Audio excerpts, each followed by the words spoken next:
In 1984 and 1985, the Transformers toy line primarily consisted of reused molds and tooling from Diaclone and Microchange. Obviously, this is where you get all of the classics, all of the icons: Optimus Prime, Megatron, Starscream, Soundwave, Bumblebee.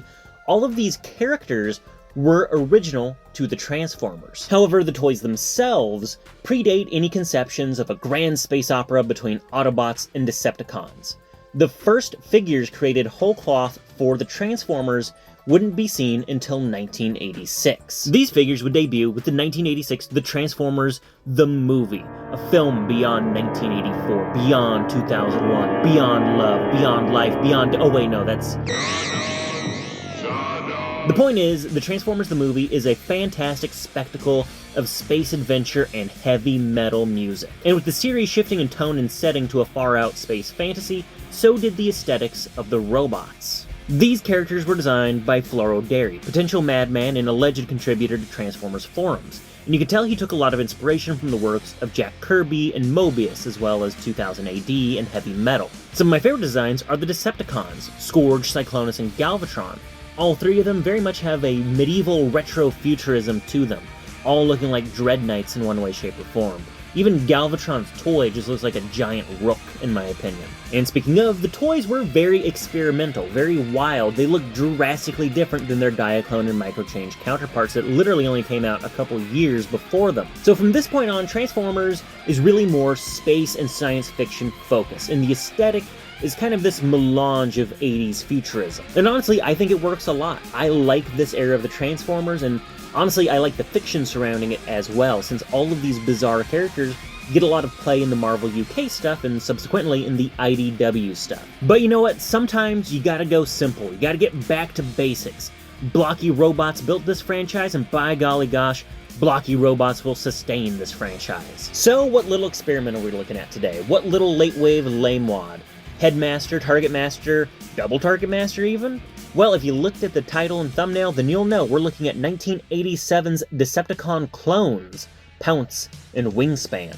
These two were released as a set, and are the Decepticon counterparts to the Autobot twins, Fastlane and Cloudraker. The conceit behind these figures is while they have individual unique alternate modes, their robot modes have identical facades. Now this is supposed to make them look convincingly like twins or clones, however the illusion really falls apart fast when you start looking at the finer details. If you look close enough, you can see that while the sculpted details are identical as well as the paint applications, the actual engineering on them is different. The only other major feature outside of the twin gimmick is the fact that they have unique rub signs. Now, since 1985, both Autobots and Decepticons alike had basic faction rub signs. However, Cloudraker, Fastlane, Pounce, and Wingspan have unique rub signs that will show you which alternate mode they have. It's a unique detail for these guys, and I like the iconography of the jungle cat on Pounce and the vast predatory bird on Wingspan. It almost makes it feel like these guys are rocking big old disco medallions and they're gonna go up to the bar and be like, "Hey baby, what's your sign?" It's 1987, all the Transformers are hanging out in space bars drinking space booze. And you know what? You can tell these guys are up to nothing but trouble because they come armed. Pounce has these large bayoneted rifles, and Wingspan has these rocket launchers that kind of look like the ones you'd see on Laserbeak and Buzzsaw. Now, in robot mode, they definitely have a generic look to them. The most basic of basic Transformers, and probably the Decepticon equivalent of a red shirt. Alternate mode is where things get interesting and pretty rough at the same time, to be honest. So, to achieve the nigh-identical robot modes, a lot of sacrifices were made in the alternate mode.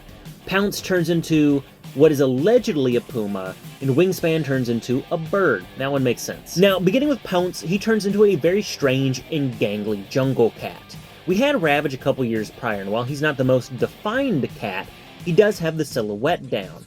Pounce here has very long hind legs and very low shoulder blades. It almost makes him look like one of the weird Boston Dynamics dogs more than a cat. Now, Wingspan doesn't fare much better, but he's a little more visually appealing in my opinion. He falls into a lot of the same trappings other avian Transformers do, which is to say very wide shoulders because they don't know what to do with the arms, and very thin wings that sprout from the back. This is a very similar visual that you see on Swoop, Mindwipe, and Cutthroat.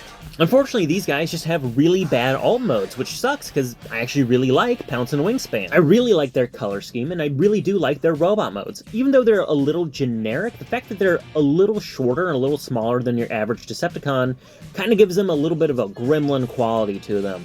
They're gonna go out to the space bar and drink way too much and cause nothing but trouble. They have a little bit of the same vibe as Rumble and Frenzy and Run Amok and Runabout. In fact, they're kind of like literally in the middle between those guys. But as it stands now, Pounce and Wingspan are here to fight.